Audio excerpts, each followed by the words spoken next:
un grand hôtel du centre-ville de Dijon. Agnès Mathiot intervient ici régulièrement, comme dans de nombreux établissements de luxe de la région. Direction la salle de restaurant où elle va dresser une table plus que fantaisiste. Loin de tout ce qu'elle a connu et appris dès l'enfance, des codes imposés avec lesquels elle a décidé de jouer. Parce qu'à la maison, on me disait tout le temps, c'est comme ça. Donc il faut se tenir comme ça, il faut manger comme ça, utiliser les couverts comme ça, et surtout ne pas faire comme ci ni comme ça. Et je me suis dit à l'âge adulte, c'est quand même un beau savoir-vivre à la française. Je suis sûre qu'il y a moyen de le transmettre autrement par tu dois, il faut que. Entrez, entrez, bienvenue, je vous en prie, entrez. Voilà, on a une table pour nous, celle-ci. On va se mettre autour. Alors, je vais vous proposer en fait un premier atelier qui s'appelle donc la table presque parfaite. Elle est presque parfaite et ensemble, on va la rendre parfaite. On va avant faire Les un petit tour de participantes table. sont invitées ici à un jeu des 7 erreurs version art de la table. Donc là, vous séchez? C'est clair. Mais on va revenir là-dessus. Mais je vous laisse vous dépatouiller avec toutes ces assiettes que je vous ai mises. Je ne sais pas trop. Parce que moi, j'en mettrais deux. Donc la montée à la française, hein, pas à l'anglaise.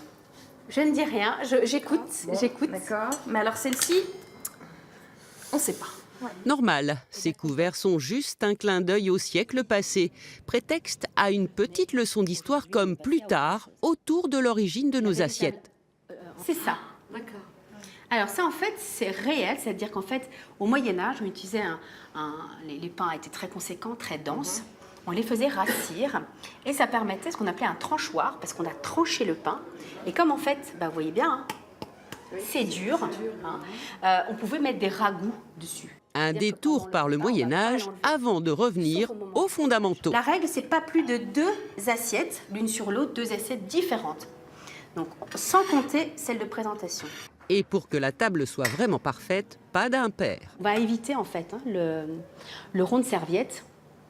Voilà. Et finalement, on va plutôt garder ce choix-là, à gauche. D'accord. Les fourchettes sont bien à gauche, les couteaux bien à droite. Effectivement, nous sommes en France. Donc, on va mettre le dos de la fourchette vers le haut. Pour les verres, l'idée, c'est exactement ce que vous avez fait en fait, c'est de partir du plus haut vers le plus bas. C'est important quand on reçoit quelqu'un chez soi, que ce soit bien, que tout soit bien en ordre. Ça fait partie aussi de notre savoir-être et de notre savoir-faire. Donc ça fait partie aussi d'un patrimoine immatériel et c'est toujours intéressant. Pour terminer l'atelier, tout le monde à table et un dernier petit rappel de savoir-vivre avant de se quitter.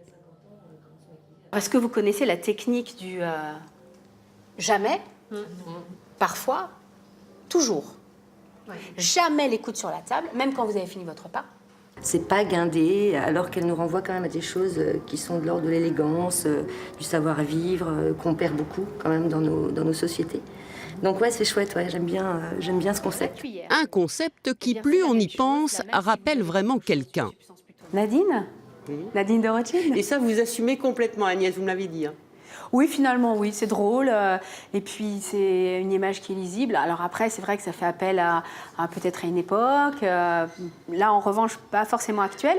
Mais c'est un clin d'œil et on est résolument sur l'idée du sourire, du partage, de la convivialité. Donc, moi, si ça fait sourire, eh ben, on est dedans et puis ça m'amuse. Donc, oui, j'assume. Je vous raccompagne.